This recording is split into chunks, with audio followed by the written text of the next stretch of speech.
natela yo motima nazoelako opesanga na moyo yo butu epimela ngai obongisela ngai oyo mokili ebebisa ye ozongisela ngai ya motu ya bungisa ye.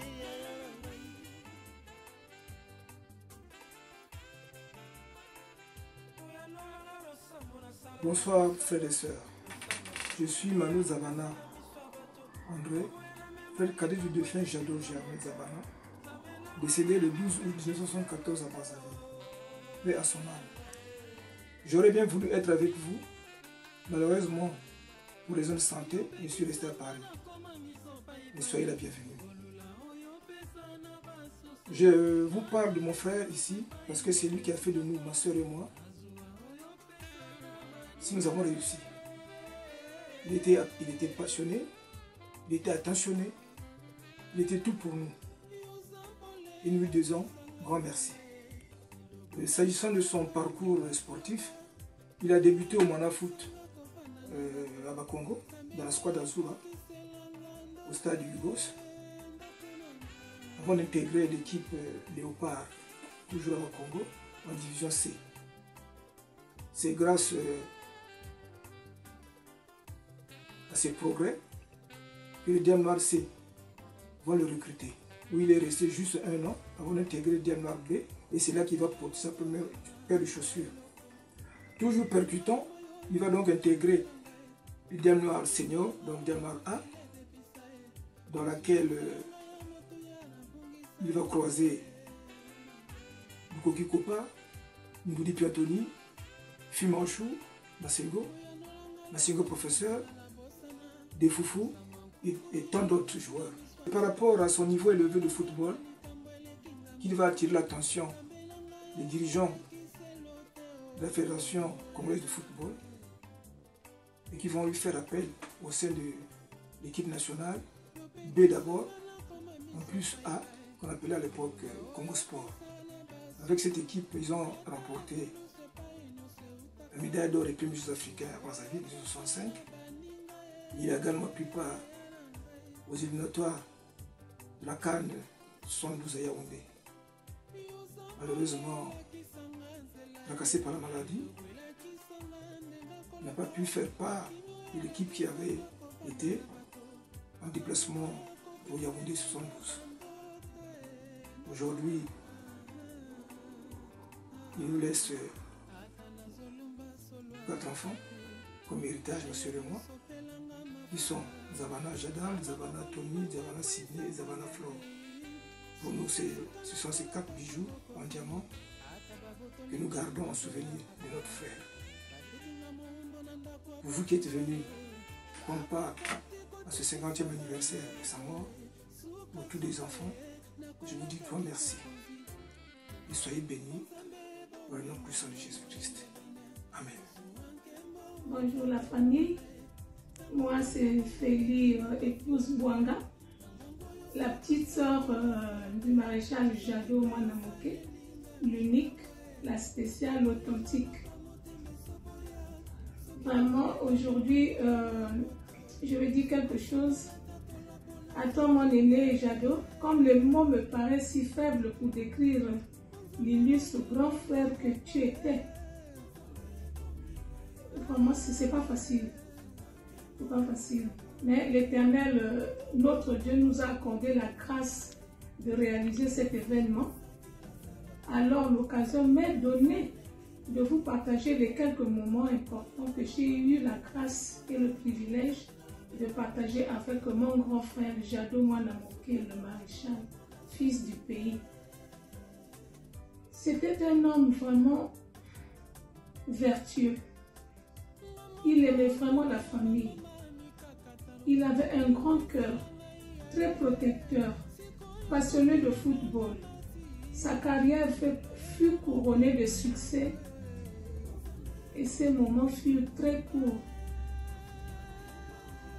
Le grand frère nous a laissé avec 4 enfants.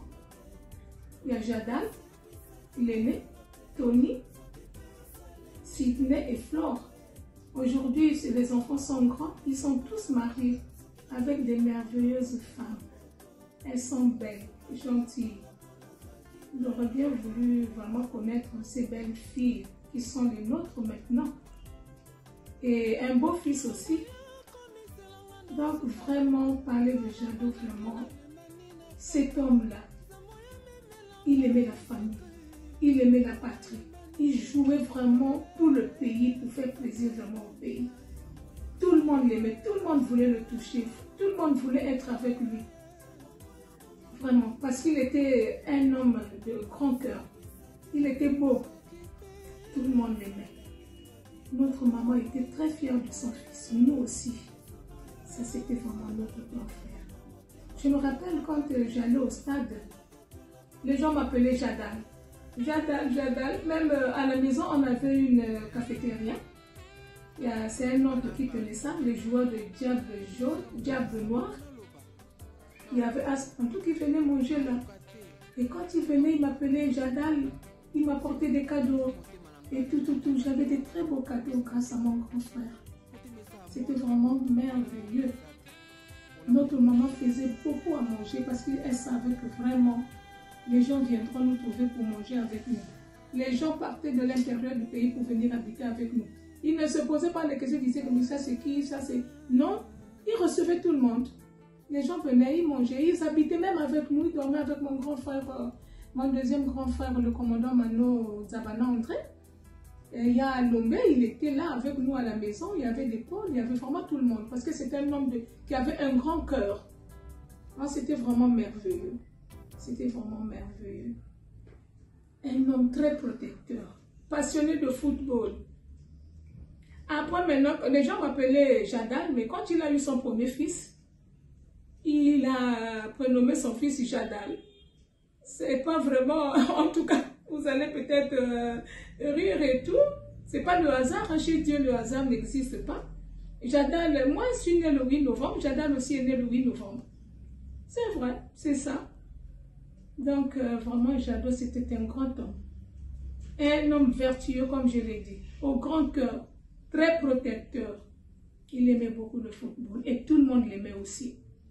C'était vraiment merveilleux d'avoir d'abord maman, un fils comme ça, et nous, un frère comme ça, et les enfants, un papa merveilleux comme ça.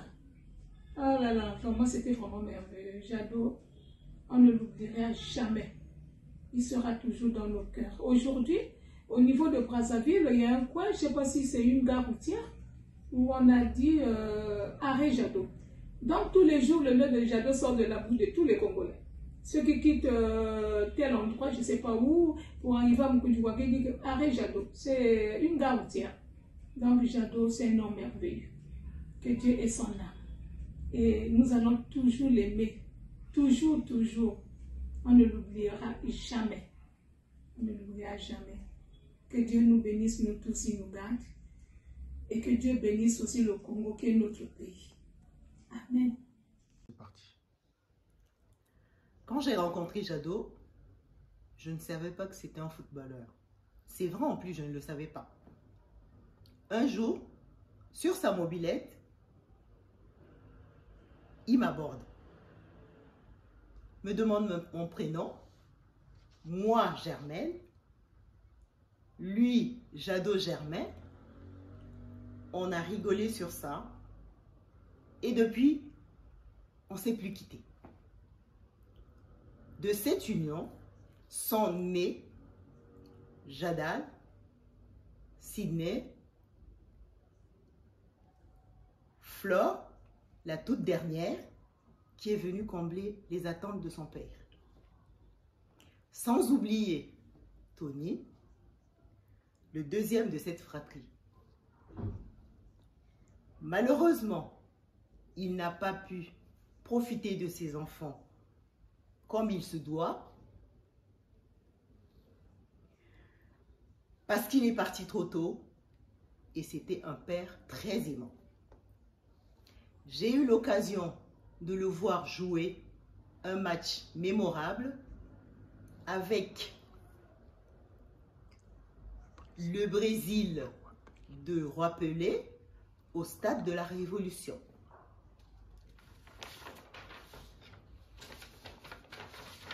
Je suis très fière et contente que les enfants honorent la mémoire de leur père 50 ans après.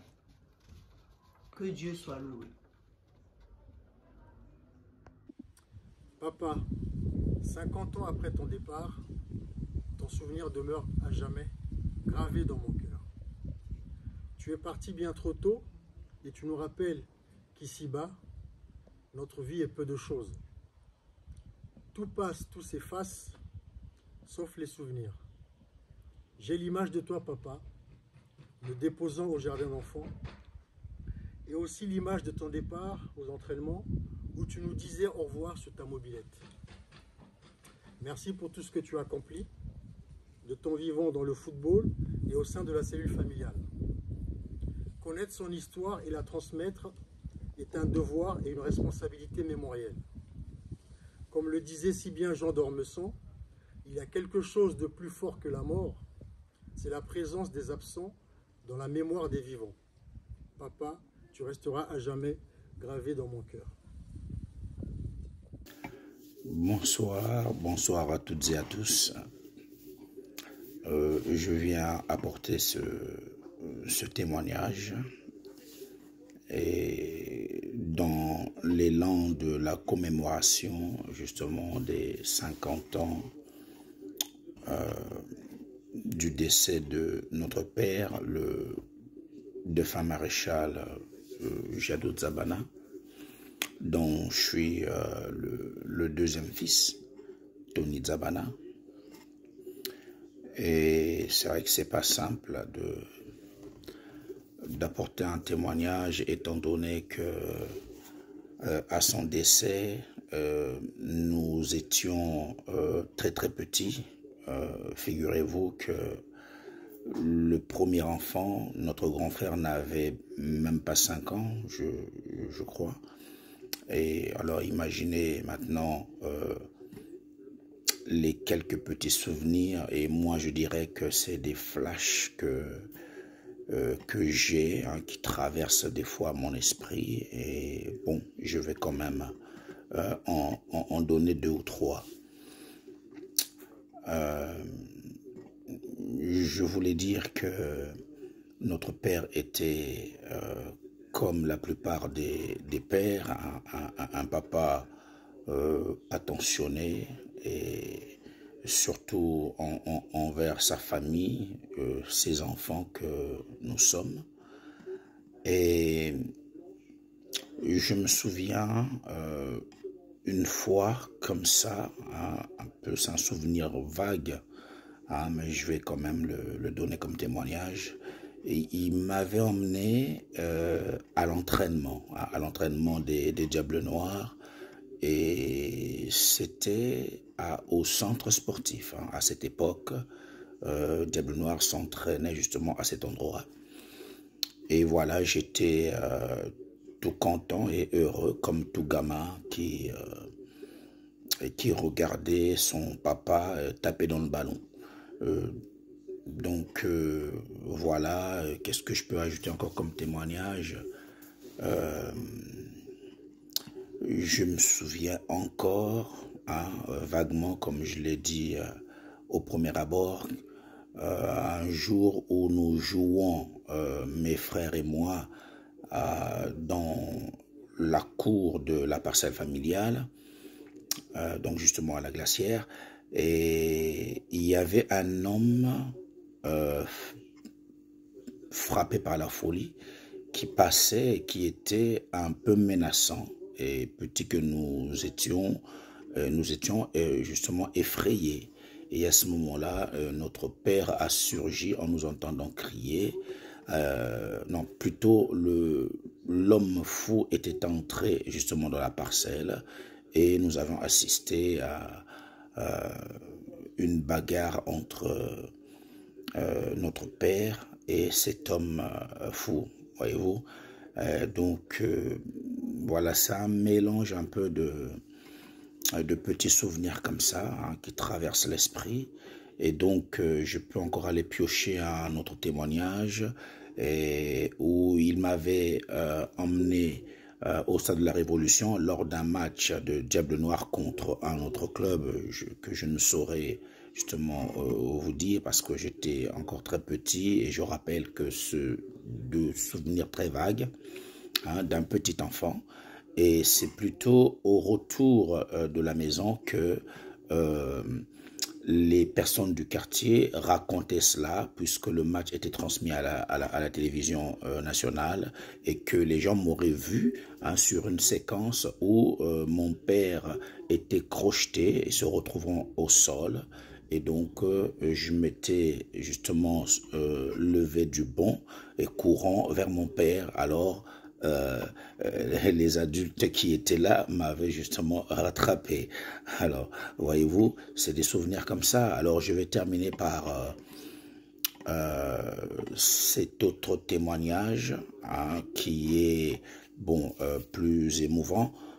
C'est le jour fatidique, ce fameux jour du 12 août, voyez-vous, j'ai encore des flashs comme ça qui s'entremêlent dans mon esprit et je vois encore, pendant que je témoigne, j'étais pourtant très très petit, mais je vois encore mon père donc allongé dans un cercueil, mais je ne comprenais pas. On l'avait habillé d'un costume, je crois, noir ou bleu, voyez-vous. Donc, je suis en train de chercher en même temps dans mon esprit. Et je ne comprenais pas ce qui se passait. Voilà, justement.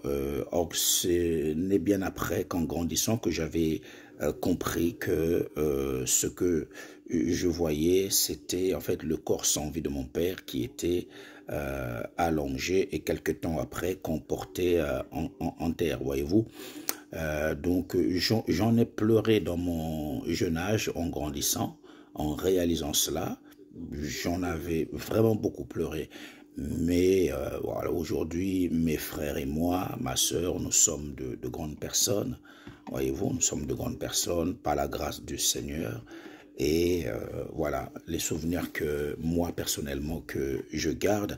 Mais j'en ai encore d'autres qui me reviennent comme ça. Mais je pense que je vais m'arrêter là et puis laisser justement la place à d'autres témoignages. Bonjour à tous. Merci de votre présence pour honorer la mémoire de notre papa bien-aimé. Je suis Sidney, le troisième des 4 enfants de Jadot, qui malheureusement nous a quittés à la fleur de l'âge. Je n'avais pas 4 ans. Néanmoins, j'en garde encore des souvenirs, dont un en particulier, lorsque l'on nous interdisait, avec mes frères, de suivre en direct à la télévision ses obsèques. Je comprendrai plus tard que c'était pour nous préserver et que papa était une personne chère au cœur des Congolais. J'espère avoir l'occasion d'échanger avec vous, qui l'avez côtoyé, afin de maintenir sa mémoire. Je vous souhaite encore une bonne soirée. Moi, c'est Flore. Je suis la dernière de Jadot.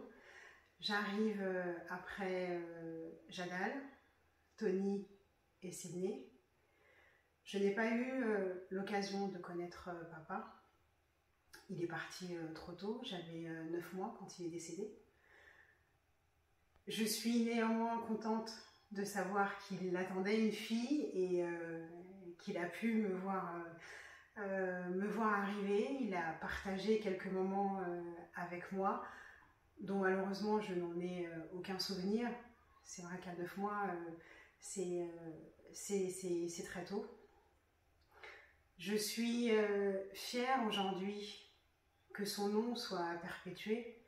Je suis fière que son talent soit reconnu. Je suis fière qu'aujourd'hui on honore sa mémoire après 50 ans. Ça fait 50 ans qu'il est parti. Et nous sommes tous là pour lui. On a, vous avez en tout cas tous passé des moments avec lui, des moments dont vous vous souvenez. Et certains d'entre vous les ont partagés avec moi. Maman a partagé certains moments, papa Mano, mes frères aussi ont partagé des souvenirs qu'ils avaient avec papa. Et j'en suis fière aujourd'hui de voir le talent qu'il avait et que celui-ci n'est pas démenti. Merci pour vos témoignages. Aujourd'hui, il est parti. Il est et il restera à jamais dans mon cœur. Merci. Bonjour à tous et à toutes. Je suis M. Kouka Germain. Je réside en France. Je fais cette vidéo en mémoire de notre cher père, Papa Zabana Germain Jadot, qui fut un grand footballeur. De sa génération, c'était une icône dans le monde de foot congolais. Je me rappelle, quand nous avons remporté la Coupe d'Afrique, c'était un moment inoubliable. Et c'est avec émotion que je fais cette vidéo, mais malheureusement, je ne serai pas présent. Comme on dit, loin des yeux, près du cœur. Et je vous souhaite bonne soirée à tous et à toutes.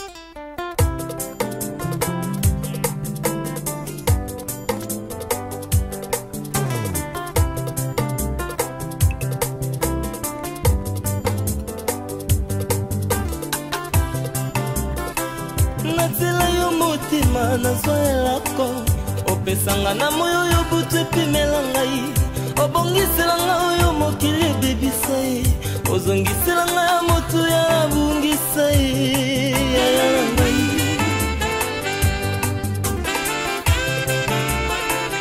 oyanolanga losambo nasala na bosana losambo sekrebi yanopesi na miso ya bato oboyana mema likambo elekinga moto. Je vais rencontrer Zabana Germain Jadot dans l'équipe de la Squadra Azura de Bakongo, une équipe de Moana Foot. Jadot fréquentait l'école primaire La Sorbonne à Bakongo moderne, non loin de Mukunzi-Ngwaka. À Bakongo, il y avait deux écoles laïques, La Sorbonne et l'école de l'avenue de Brazza en face du cinéma Rex. Donc, je sollicite mon inscription dans l'équipe Squadra Azura parce que j'aimais bien le Moana Foot et l'entraîneur d'Edar Milando qui me reçoit me demande si je connaissais Jadot. Je lui dis non, je ne connaissais pas, puisque moi, je venais d'arriver. Il dit, ah, tu pourras jouer contre Jadot, toi? Il dit, ben, on va essayer. J'ai donc pu m'entraîner avec Jadot, et quand j'étais dans le camp adverse de Jadot aux entraînements, ben, je voyais ce qu'il faisait. On appelait Kinine, Nivakine, parce que son dribble était terrible et les défenses avaient peur de lui. Donc, je ne resterai pas tellement longtemps à la Squadra Azura parce que je ferai place à mes études et mon calendrier me préoccupait au niveau des études au lycée. Cependant, je continuais à suivre le football du Moana Foot au grand football. J'allais sur les grands stades. Et c'est là où je verrai Jadot évoluer dans l'équipe réserve des Diables Noirs avec un autre joueur qui faisait parler de lui au Moana Foot, c'est Matsima Maxime qui, lui, est gardien de but. Et ces deux jeunes gens ne vont pas tarder, en tout cas, à monter dans l'équipe A des Diables Noirs, de telle sorte qu'ils retrouvent De Foufou, il découvre également les Luku Kikopa, les Nouri Piantoni, les Masengo Fu, les Amoyens et Jadot, en tout cas, sera le digne remplaçant de Luku Kikopa, dont d'ailleurs il admirait le jeu.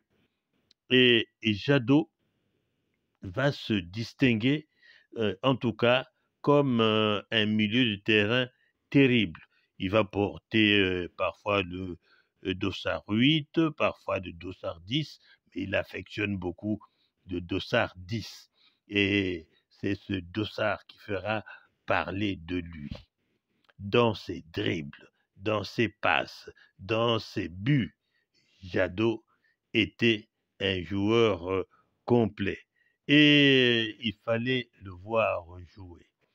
Quand il avait constaté que l'équipe avait déjà le match en main, il jouait alors pour les spectateurs, parce que lui savait qu'il y a des gens qui venaient au stade pour voir jouer Jadot.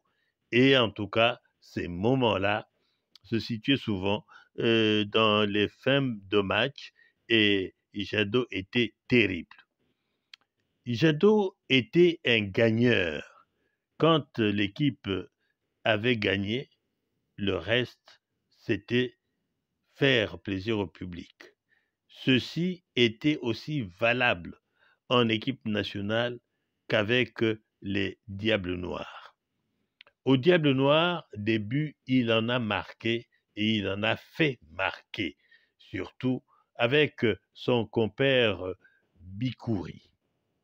Jadot se distinguera dans plusieurs occasions au niveau des Diables Rouges, que ce soit ce grand match qu'ils ont joué à Kinshasa contre une équipe de Belgique dans un tournoi qui était organisé là-bas, ou encore en équipe nationale, au début décisif, il en marquera, notamment en Tunisie, dans les éliminatoires de la CAN de 72.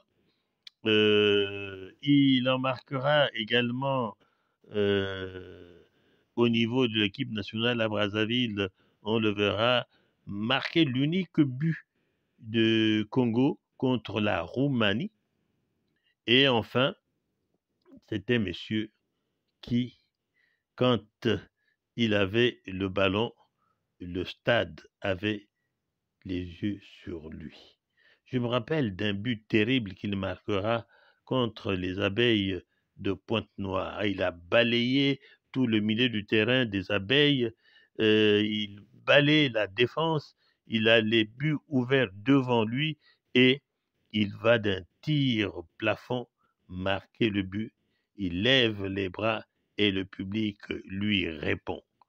Du stade Eboué au stade de la Révolution aujourd'hui, stade Alphonse Massamba Déba, Jadot a laissé des souvenirs qui malheureusement n'ont pas été retenus en télévision, puisqu'en ce moment-là, la télévision congolaise n'enregistrait pas les matchs de football. Mais quand il s'est déplacé en Chine avec l'équipe nationale, il a démontré aux Chinois comment faire le chobo, le petit pont. Il était spécialiste de ce dribble-là. Et les Chinois s'en sont donnés à cœur joie. Jadot Mwanamoke, ça c'est le premier nom qu'on lui aura donné par Papa Henri Pangui à cause de ses exploits. Et il terminera par être maréchal, un autre prénom sobriquet donné par les journalistes, tellement il était fort dans ses œuvres. Voilà. Avec le maréchal Jadot, c'est le football qui nous a réunis. Hormis nos débuts à l'école primaire, le football a fait que, au Diable Noir, qu'on soit unis comme des doigts de la main. C'est le doigt de la main. Ben, c'est comme ça que nous étions avec certains joueurs aussi qui étaient autour de nous. Mais le fait de jouer avec un monstre, aujourd'hui c'est le mot que je peux employer, c'était un monstre. On nous parle des joueurs comme, je ne sais pas les citer, je ne fais pas de publicité, mais Jadot c'était un monstre pour nous. D'abord c'était quelqu'un qui, 2 matchs m'ont marqué dans ma vie. On bat l'équipe de l'AS Mantoue par 3 buts à 0. Les 3 buts sont marqués par le maréchal Jadot, qui part du centre du terrain, qui dribble toute l'équipe, qui élimine le gardien et se retourne, s'assied, prend le ballon entre ses 2 pieds et le met au fond. Aujourd'hui, ça serait annulé. Et une semaine après, il le fait contre patronage. Pareil, comme si c'était écrit, comme si c'était dessiné quelque part, et les mêmes buts. Alors, comment ne pas garder cet homme-là en mémoire toute votre vie? Mais Jadot, vraiment, a été un phénomène. Un phénomène. Un grand dribbleur. Il a dribblé toutes les défenses au Congo. Tous les gardiens de but. Une fois, je me rappelle, nous étions au Stade de Boué contre CC Negro. CC Negro menait 1-0.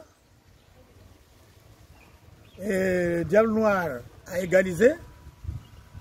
Et il y restait au moins quelques secondes quand Jadot prend la balle depuis le milieu du terrain, dribblant tous les défenseurs, les milieux de terrain, les défenseurs et le gardien. Donc il était seul avant la ligne de but. Il monte sur le ballon, lève ses bras, l'arbitre siffle. Donc il n'avait pas marqué le but. Un supporter est descendu des gradins, il est allé gifler Zabana Jadot. Zabana Jadot a été porté en triomphe par les Congolais sur tous les stades. Pointe-Noire, Dolizing, Kayi, Brazzaville. Il était porté en triomphe. Et quand les gens sur la voie ferrée là apprenaient que Diable Noir va jouer à Pointe-Noire, donc ils attendaient tous l'arrivée du train. Toutes les gares du Congo, là, je te dis. Ils arrivaient, ils venaient attendre Jadot dans toutes les gares. Là. Donc, Jadot, le Messi c'est des dribbleurs. Aujourd'hui, il y avait les Maradona, et nous avons des Vinicius. Jadot, lui, c'est dans la douceur. De loin, à 15 mètres, 20 mètres, il te dribble déjà. Il te dribble. Et lui, il ne courait pas comme les Vinicius. Hein. Il ne courait pas. Il allait doucement, doucement, doucement, doucement, tout en dribblant. Et dès qu'il te dribble, il se moque de toi, il te jette un regard avec un sourire bizarre, il est parti. Et il marque. Voilà, c'est pas pour rien qu'on l'appelait le maréchal, vraiment. En Europe, je n'ai jamais vu, hein, je regarde tous les matchs, hein, je n'ai jamais vu un dribbleur comme Jadot. Voilà. Voilà ce que je pouvais dire en 30 minutes, en 3 minutes. Et une fois, de temps en temps, il me prenait quand il faisait clair de lune, on allait à Case de Gaulle. C'est une grande école avec une grande cour. Il dit, bon mon cher, dimanche nous jouons, je vais apprendre à dribbler. Toi tu te mets comme défenseur, tu places ton pied gauche là-bas, et c'est comme ça. Il apprenait les dribbles toute la nuit. Nous étions là au moins pendant 3 heures. Et Jadot, c'est quelqu'un qui n'a jamais connu le goût de la bière. Pas d'alcool, jamais du tout. C'était le jus qu'il prenait après le stade, après les entraînements. Il est là, il se lave, il se met ses pieds dans l'eau chaude et il commande soit du jus. Il n'a connu que du jus Jadot avant de mourir. Voilà l'exemple que les autres pouvaient prendre. D'emblée, quand on parle de Nzabana Jadot, Nzabana Germain, civilement parlant, à l'état civil, parce que Jadot, c'est un nom qu'il a eu sur le terrain de foot. Et d'ailleurs, même, le nom Jadot, il vient d'où, en fait? Jadot, c'est un nom qui vient d'un grand footballeur du Zaïre, qui a dû tirer son nom de Jadotville, toujours en République démocratique du Congo. Ah d'accord, d'accord. Parce que des sobriquets, il y en a eu, hein. Il y a eu Jadot, il y a eu le Maréchal, il y a eu Mwana Moké, donc ça en fait pas mal pour une personne. Oui. Ça a commencé d'abord par le Mwana Foot. Oui. Au Mwana Foot, quand il jouait dans la squadre Azura, oui. Louvain, à Bakongo, son sobriquet était Kinine.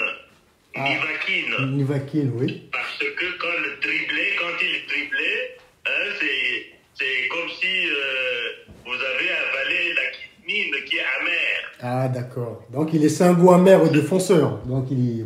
Voilà. Donc, son premier sobriquet, c'est Kinine. Moi, j'ai joué avec lui un an, mais je n'atteignais pas son niveau. Hein. Ah, vous avez joué quand même. Bah, ça, c'est une bonne information, ça. Vous avez joué.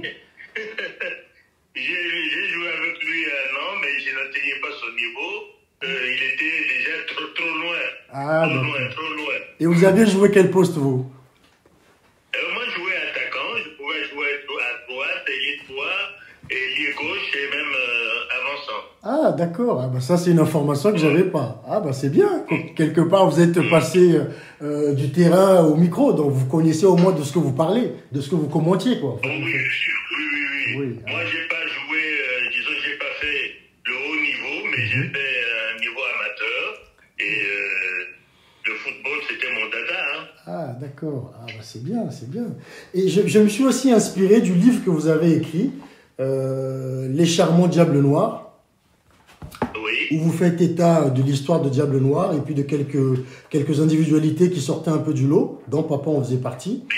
Et à ce propos, vous écrivez « Un jour, quelqu'un écrira sans doute l'histoire de ce gosse phénoménal ». Ça, c'est la première phrase. Et vous finissez par tout simplement un nom inoubliable. Nzabana Germain dit Jadot, tout simplement un nom inoubliable. Donc, c'est quand même fort. Hein. Moi, j'ai eu ce livre et je l'ai lu. Et j'ai eu beaucoup d'émotions parce que quelque part... nous étant petits, on n'avait pas cette vision des choses. Bon, c'est vrai qu'il y a eu l'engouement autour de lui par rapport au décès. C'est tout ce qui me reste, moi, en termes d'image. Mais l'aura qu'il pouvait avoir, l'éclat qu'il pouvait avoir au niveau des supporters, bon, on l'a senti, mais jamais j'allais penser que aujourd'hui, des décennies passées, qui résisteraient à l'oubli. C'est ce qui se passe actuellement, en fait. Ah non, on n'a pas vraiment oublié Jadot. Parce que Jadot, c'est le footballeur, d'abord, qui était propre sur le terrain des jeux. Deuxièmement, il jouait pour faire gagner l'équipe. Troisièmement, il jouait pour faire plaisir aux spectateurs qui venaient pour lui. Ouais. Donc c'était un plaisir, c'était un jeu pour lui. C'était un jeu avant tout. Oui. Voilà. Ouais. Donc, quand l'équipe était en forme et que l'équipe menait, la victoire était là. Maintenant, il pensait à tous ces spectateurs qui venaient voir le maréchal Jadot.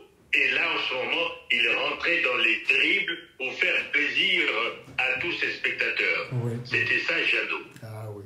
Mais j'ai une anecdote qu'on m'avait racontée quand j'étais à Brazzaville par je ne sais pas quel monsieur qui me dit « Mais ton père a tellement joué au foot que c'était un plaisir pour lui. Il prenait un malin plaisir à dribbler toute la défense, à arriver sur la ligne de but, à ne même pas marquer ou à narguer l'adversaire. » Donc, je ne sais pas si c'était réel ou si c'était un peu exagéré. Mais si, c'était réel, puisque une fois, au quel match c'était, mais en tout cas, il avait dribblé toute la défense.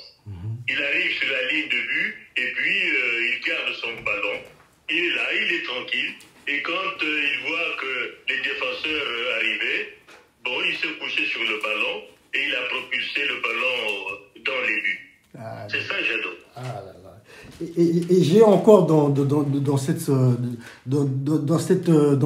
cette foulée une image qui m'a été relatée aussi, et qu'il a dribblé toute la défense et arrivé sur la ligne de but, il s'assit sur le ballon, il lève le ballon en l'air et il marque de la tête. Ça, c'était lui. Mais vous imaginez, oui. Vous imaginez pour nous, les communs des mortels, qui connaissons un football plus ou moins académique aujourd'hui, on se dit, mais comment est-ce qu'il a pu faire des choses comme ça? Il était un peu en avance sur son temps, c'est pas possible. Ah oui, il était très en avance sur son temps. Et puis, son modèle, c'était Lukoki, tout à fait. Qui jouait au Diable Noir. Oui. Et il s'est inspiré de lui pour le dribble qu'il pratiquait. Moi, à ma grande surprise, je l'ai appris en parcourant votre livre, Les Charmants Diables Noirs, qu'il avait un supporter, qu'il avait un fan, qu'il avait un joueur sur qui il avait jeté tout son dévolu, qui s'inspirait, même au niveau des dribbles, et qu'il allait même voir en disant qu'il ne rentrait pas dans le stade, mais il montait dans les arbres pour voir les matchs de son fan. Bon, vous savez, au temps des Jadot, le grand stade, c'était le stade de Boué. Et le stade de Boué, nous étions des petits mômes. Pour rentrer au stade, c'est un des dirigeants de la Ligue qui nous faisait rentrer. Quand on n'avait pas eu cette opportunité de rentrer, on se cachait derrière les touffes d'arbres, et dès que les équipes rentraient dans ce mouvement-là, nous, on rentrait au stade comme ça. Ah, d'accord. Bon. Et comme il y avait également au stade des Bouées des arbres qu'on appelait flamboyants tout au long du stade, les gens montaient sur les arbres flamboyants, et c'est là où ils assistaient au match. Ah, d'accord. Ils suivaient quelques événements. Bon, c'était pas que le match, mais enfin, toute l'ambiance, ils la vivaient. Et si bien qu'il y a parfois des branches qui se cassaient, les gens tombaient, mais c'était pas leur affaire, ils étaient contents d'avoir assisté au match. Donc l'ambiance était terrible au cours de ces années. Ça se passe pour nous pratiquement vers la fin des années 50 et les débuts des années de l'indépendance. Donc c'était des ambiances folles. Votre père, par exemple, a commencé à jouer au Diable Noir après la squadre Albiora. Leur stade d'entraînement était au cinéma Rio. Ah oui, d'accord. Il y avait un stade d'entraînement là. C'est là où ils se retrouvaient dans l'équipe C des Diables Noirs, avec les Ebumba, avec les Matsima, et c'est là où ils jouaient dans l'équipe des Diables Noirs C, après qu'ils aient évolué dans la Squadra Azura. Et c'était joueurs de la Squadra Azura qui ont joué dans Air France, mais eux, ils jouaient dans Diable Noir C, et ils n'ont pas mis beaucoup de temps dans Diable Noir C pour monter dans Diable Noir A. Ah oui, d'accord. Parce que je vois même qu'il y a Decker qui était avec lui. Decker. Bambanzila. Oui, Decker est venu après. Hein. Ah d'accord, oui. Oui, Decker est venu après. Jadot avait déjà fait ses succès et Decker est venu. Mais Jadot, il était déjà avant. Hein. Ah ok, d'accord. Et pour vous, quel souvenir vous avez? Alors moi j'ai aussi un communiqué, parce que je me suis aussi inspiré du livre que Papa Moulélé avait écrit ou avait constitué en mémoire de papa. Je pense que vous êtes au courant de ce livre, juste au décès de l'album photo. L'album photo souvenir, tout à fait, oui. Et dans cet album, j'ai parcouru une page sur laquelle vous avez donc en fait lu un communiqué ce jour-là. Et donc c'était le jour de son décès, hein, le 12 décembre. Le 12 août. où vous avez lu ce communiqué à la radio, donc ex-voix de la Révolution. Et quelle image vous avez encore de ce jour-là, en fait, par rapport à cet événement? Je vous dirais, Patrick, ça me fait des frissons aux cheveux. Et je vous dis que je n'ai jamais vu de ma vie un enterrement aussi intense que celui de Jadot. J'ai jamais vu un enterrement aussi intense, aussi émouvant. Tous les footballeurs des équipes de Brazzaville étaient là. Et moi, j'avais, je pense, une tenue de Yaoundé 72 que je portais encore en ce moment-là. Et j'étais aux premières loges devant la tombe, devant le cercueil de votre défunt père. Pendant que nous sommes au cimetière de Kinsundi, la caravane qui suit Jadot est encore du côté de la voie de la révolution congolaise. Vous voyez? Oui, je vois, oui. À côté du camp de la milice, là. Voilà. Ouais. Donc, les gens sont encore à côté du camp de la milice, alors que nous sommes déjà au cimetière.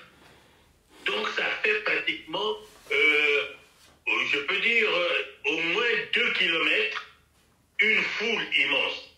Donc, au moment où nous sommes repartis, il y a certains qui n'étaient même pas arrivés au tombeau. Donc, c'était émouvant. Jamais vu.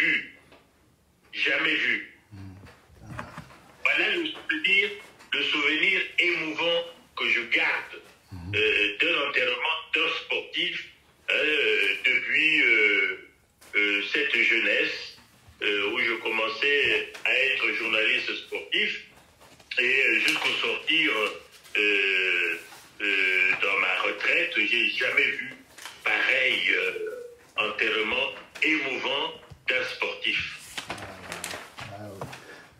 Exceptionnel. Et là, en fait, de votre point de vue, vous me remettez encore dans l'émotion de cette année-là, parce que j'entends encore, je vois encore les images de ma petite enfance où j'étais complètement ailleurs, mais on avait quand même conscience qu'on avait perdu papa, parce qu'on avait vu le cercueil qui était là pour nous rappeler qu'il était parti. Mais la foule immense, mais vraiment, c'est vrai que c'était, il y avait beaucoup de monde, C'était un moment assez douloureux pour nous et très, très, très difficile. Ouais. Et sportivement parlant, en termes de match que vous avez eu à commenter, qu'il a joué, quel est le match qui vous reste dans l'esprit aujourd'hui, après tant de matchs commentés? Je sais que vous en avez commenté pas mal, mais de cette année-là, de cette génération-là, quel est le match qui vous a le plus marqué, où il a été singulier dans l'effort et puis dans la victoire, s'il y avait victoire? Oh, non, Jadot a fait tellement d'exploits, de beaux matchs, que personnellement, je ne peux pas vous dire qu'il y a un match qui m'a marqué. Jadot sortait toujours d'un match avec un exploit et on a su que Jadot était là. Jadot, c'était le dribbleur. Quand il a dribblé et quand il faisait une passe, c'est ce qu'on appelait passe au cours d'eau. Donc celui qui recevait la passe avait toutes les possibilités de marquer. Donc il fasse la passe à Bikouli, Bikouli va marquer parce qu'il le place dans une bonne position. Quand il fait la passe à Bamboula Mbemba-Tossao qui venait d'arriver, Bamboula Mbemba-Tossao marquait parce qu'il le plaçait dans une bonne position. C'est quelqu'un qui savait lancer le coéquipier pour qu'il marque. Et quand c'était lui qui avait le ballon, quand il réussit à dribbler son adversaire, il le passe d'abord à droite, il le repasse à gauche, et il s'ouvre les buts devant lui, et là, il fixe le gardien de but, et il envoie un tir ou à ras ou à mi-hauteur, et il marque. marquait dans toutes les positions. Et encore, bon, on ne peut pas dire qu'il marquait beaucoup de la tête. Il marquait rarement de la tête, mais il savait placer les ballons pour tous ses coéquipiers. Je n'ai vraiment pas un seul match où je me dirais, bon non, c'est plutôt tel match ou tel autre. Non, c'est plutôt, bon, peut-être tel match, Jadot n'a pas été lui-même, mais quand il était là, Jadot jouait pour faire gagner l'équipe, quelle que soit l'équipe nationale ou les Diables Noirs. Et l'autre qualité qu'il avait, c'est que Fundux Moulele et lui ne jouaient pas dans la même équipe. Mais ils s'aimaient tellement, ils se connaissaient tellement que Moulele un jour est venu jouer avec Jadot quand ils avaient un match à Kinshasa. Mais les deux ont joué comme si d'habitude ils jouaient ensemble. Donc, ils se connaissaient bien et en équipe nationale, c'était un duo terrible. Voilà Jadot, c'est un monsieur qui s'adaptait à tous les jeux, qu'il soit avec les Diables Noirs ou avec les actuels Diables Rouges, comme on les appelle. Voilà Jadot. Et qu'est-ce que vous pouvez me dire sur le match Congo-Roumanie, dont tout le monde me parle, Congo-Roumanie, où ils avaient fini par 1-1 et c'est lui qui marque le but pour égaliser, je pense. Non, c'était pas 1-1. Malheureusement, ce match-là, moi, je me trouvais en France. Hein. J'étais en France pour ma formation. Je n'étais pas à Brazzaville. Mais les gens parlaient beaucoup de ce match. Les Congolais l'avaient gagné par 1 but à 0. 1 but à 0, oui, tout à fait, oui. Oui, de Javana Jadot. Oui, c'est ça, tout à fait, oui, tout à fait. Oui. Et aussi, on m'a relaté une histoire, enfin ça c'est dans les colonnes de la semaine africaine que j'ai pu avoir cette information, par Papa Kimuna Makumu, paix à son âme, qui écrivait donc lors d'un match Tunisie-Congo, les Tunisiens gagnaient 1-0 et à 40 secondes de la fin du match, Papa a passé toute la défense en revue pour aller marquer le but de l'égalisation. Et qu'il est privé, en fait, de la qualification de la CAN pour les Tunisiens. Et ils ont dû sortir... Oui, c'est la première CAN que les Congolais jouaient. Et là encore, je me trouvais en France. Cette CAN-là, les Congolais jouaient à Tunis. Et à Tunis, les Tunisiens avaient ouvert la main et ces Jadot avaient égalisé. Et en égalisant, les Congolais avaient réussi là à bloquer les Tunisiens. Puisque par la suite, les Tunisiens ne viendront pas pour le match retour et seront battus par forfait. Et la décision pour de qualification, c'est fixé entre les Camerounais et les Congolais. Et les Congolais avaient fini par se qualifier puisque les Camerounais avaient gagné le match aller, le match retour, les Congolais ont gagné à Brazzaville et se qualifié pour Asmara en 1968. Voilà. Et Asmara qui a été un fiasco pour le Congo Sport de l'époque aussi, ce que j'ai pu lire. Malheureusement, un fiasco, oui, parce qu'il a eu des problèmes énormes, donc d'acclimatation, alors qu'ils avaient une forte équipe. Même les techniciens congolais eux-mêmes n'ont pas compris pourquoi ils n'avaient pas réussi. Et donc, il se rattrape pour Yaoundé 72. Alors, une question qui me vient à l'esprit. Est-ce que Papa a quand même contribué ou a quand même joué quelques matchs pour la préparation de la CAN 72?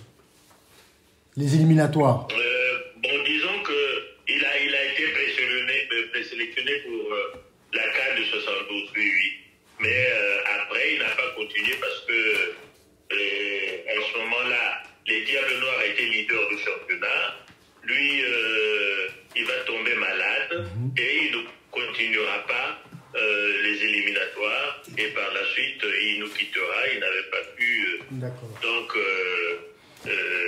faire beaucoup de matchs de préparation. Mais il avait quand même contribué au match de préparation ou au match de groupe qu'ils ont joué avant. Présélectionné. D'accord. Ok, d'accord. Ah bah super. Et donc à ce propos, donc, je comprends mieux pourquoi Papa Mbono Sorcier dira que j'ai atteint un meilleur palmarès grâce à la technique de Nzabana Jado qui créait des occasions pour scorer. Jado, Moulele et moi avions formé un bloc structuré en attaque. Il parle là de la sélection. Donc il dit que s'il a beaucoup marqué, c'était aussi grâce à Papa Moulele et Jado qui lui donnaient des bons ballons. Donc ça rejoint ce que vous m'avez dit, qui faisait des passes au cordeau. Oui, mais ton père était médaillé d'or des premiers Jeux africains de 1965. 65, oui. Donc il avait joué avec Mbono, Moulele et lui, il formait ce trio-là, c'est vrai. Et les premiers Jeux africains avaient eu lieu à Brazzaville. Et la question, c'est qu'en fait, parce que moi aujourd'hui, comme je l'ai dit au début, nous on n'a aucune image. Aucune image. Aujourd'hui, je remuerais ciel et terre pour ne serait-ce qu'avoir une image où papa parle, où papa s'exprime sur un terrain. Donc, on n'a aucune image. Donc, j'avais posé la question à certains officiels à Brazzaville en 88 et en 2002 aussi. La réponse qui m'avait été donnée, c'est que la radio-télévision qui n'était pas loin du communiste, là, avait brûlé. Mais donc, dans tout le pays, il n'y a pas une seule archive qui reste de tout ce palmarès-là, ne serait-ce même les premiers Jeux africains que nous avions gagnés. Il n'y a pas une seule image. Non, vous allez... bon, je ne sais pas si les gens ont pu garder, mais dernièrement, avant les Jeux africains de 2015, on a reçu l'historique des Jeux africains. Donc, à la télévision congolaise, on devrait avoir quelques images. Sinon, moi, j'avais dans ma documentation personnelle, je ne sais pas si dans le match Togo-Congo, bon, j'ai les images sur Moulele, il y a Onjolé. Est-ce que j'ai Jado dans ce même match-là? Je peux considérer un match des premiers Jeux africains. Je ne peux pas vous le dire en ce moment. Mais si vous êtes à Brazzaville, je pense qu'on peut avoir à la télévision des images sur le football avec les premiers Jeux africains concernant l'équipe des Diables Rouges. Et là, vous verrez si on peut avoir Jado avec. Mais je n'ai pas un souvenir exact parce que les gens chez nous ne savent pas conserver les archives. Oui. C'est ce qui nous a perdu. Oui, c'est vraiment dommage, c'est vraiment dommage. Parce que nous, à notre niveau, bon, parce que moi, à la suite, dans ma vie, j'ai eu 5 enfants, j'ai 3 garçons, le deuxième des garçons a été formé à l'Olympique Lyonnais, où il a signé son contrat pro avec Lyon, et à la suite de quoi il est parti, il a joué avec le Havre. Donc c'est quelqu'un qui est dans le monde du football. Mais à chaque fois, la question me revient, papa, il n'y a pas une seule image quelque part où on pourrait voir papy qui joue pour qu'on puisse un peu regarder. Mais malheureusement, la réponse que je leur donne, mais malheureusement, chez nous, il n'y a pas d'image. Et donc j'ai... Parce que la télévision, en ce moment-là, tournait sur film. Et vous savez que le film, quand il est mal conservé, ça se dilue. Ça devient des liquides. Moi, j'ai tenté de sauver quelques images quand j'étais directeur à la télévision, mais en tout cas, ça a été très difficile. Le grand problème dans notre pays, les gens ne connaissent pas l'importance de la documentation. C'est la seule chose qu'on a pu garder de Jado, c'est au moins l'image photo. On a sa photo, une ou 2 images célèbres de lui qui sont restées. C'est tout ce qu'on peut vous produire. Oui, c'est l'image où il a le ballon au pied, où il met le pied sur le ballon, non? C'est cette photo? Oui, voilà. Cette image, oui, c'est celle qui tourne un peu souvent. Parce qu'en fait, à ma grande surprise et à ma grande joie, d'ailleurs, je le dis, je le reconnais, c'est que le journal, le journal local, La Semaine africaine, ont pour rite, c'est-à-dire tous les 12 août de l'année, ils font un article sur papa. Et à ça, je pense que c'est assez régulier. Mais je pense qu'à l'époque, il y avait papa Kimona Makumu qui était là. Et puis c'est son fils qui a pris le relais, je pense, non? Sans me tromper. Son fils a travaillé un temps. Oui. Et puis il était à la télévision. Malheureusement, son fils nous a quittés. Oh. Il y a un autre jeune qui a pris le relais et qui le fait bien. C'est Maungu. Et c'est lui qui tient la page sportive du journal La Semaine. Une fois à Brazza, vous cherchez à le rencontrer. Il est très ouvert. Et il pourrait vous trouver quelques images. Oui, bah c'est vraiment gentil. Mais là, en fait, là en vous parlant, je caresse l'espoir quand même de pouvoir mettre la main sur quelques images pour faire plaisir à ma famille et à moi en particulier, surtout moi, et aussi à mes enfants, parce que l'image de... Enfin, être en face d'une image de papa, c'est... Dernièrement, le roi Pelé nous a quittés. Le Congo, sur sa page sportive, ils ont passé la rencontre que la sélection congolaise avait joué contre le Santos de Pelé. Et en fond sonore, c'est vous qui commentez le match. Et donc, vous énumérez les noms des joueurs et Jadot dedans. Mais quand on regarde les images sont en noir et blanc et sont d'une piètre qualité, excusez-moi. Donc, on peut même pas distinguer les joueurs. Par contre, le roi Pelé, le connaissant déjà, on l'a distingué. Mais les joueurs, difficilement, on peut les distinguer.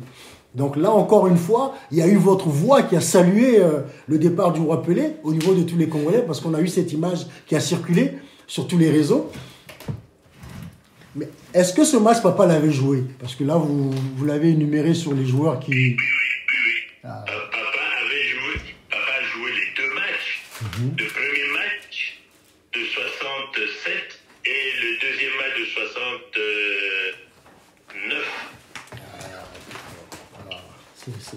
Il avait joué les deux matchs. C'est bien, c'est bien, c'est bien. Mais en tout cas, vraiment, là, en vous parlant, vous me redonnez du baume au cœur et de la joie et surtout de l'espoir à l'idée de pouvoir mettre la main sur des images. Vraiment. Bon, mais s'il y a longtemps qu'on avait eu ce contact, moi, comme il y a de temps en temps des images qui viennent sur les réseaux sociaux, je les propose à ceux qui aiment le football congolais, je vous les aurais proposés. Bah, moi, j'en fais partie. On est dedans depuis qu'on est né, donc j'aurais pris avec plaisir. Oui, mais là, en ce moment, je ne pense pas. Pour le petit temps,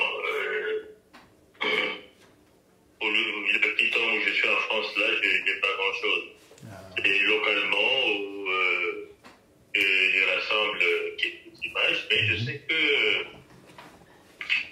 et avec Santos et avec les Jeux africains, c'est les seuls cas où j'ai Jadot, mais les Diables Noirs, pas suffisamment parce que la télévision congolaise ne faisait pas trop de matchs en direct ou en différé.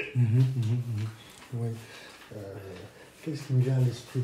Il me venait à l'esprit aussi, j'ai parlé avec Tostao, justement, il y a 2 semaines, en préparation justement de cet hommage à papa. Donc, il nous est venu l'idée de faire un match entre Diable Noir, les anciennes gloires de Diable Noir et Étoile du Congo. Donc là, c'est papa Tostao qui va gérer ça sur place et on est en contact, on discute un peu.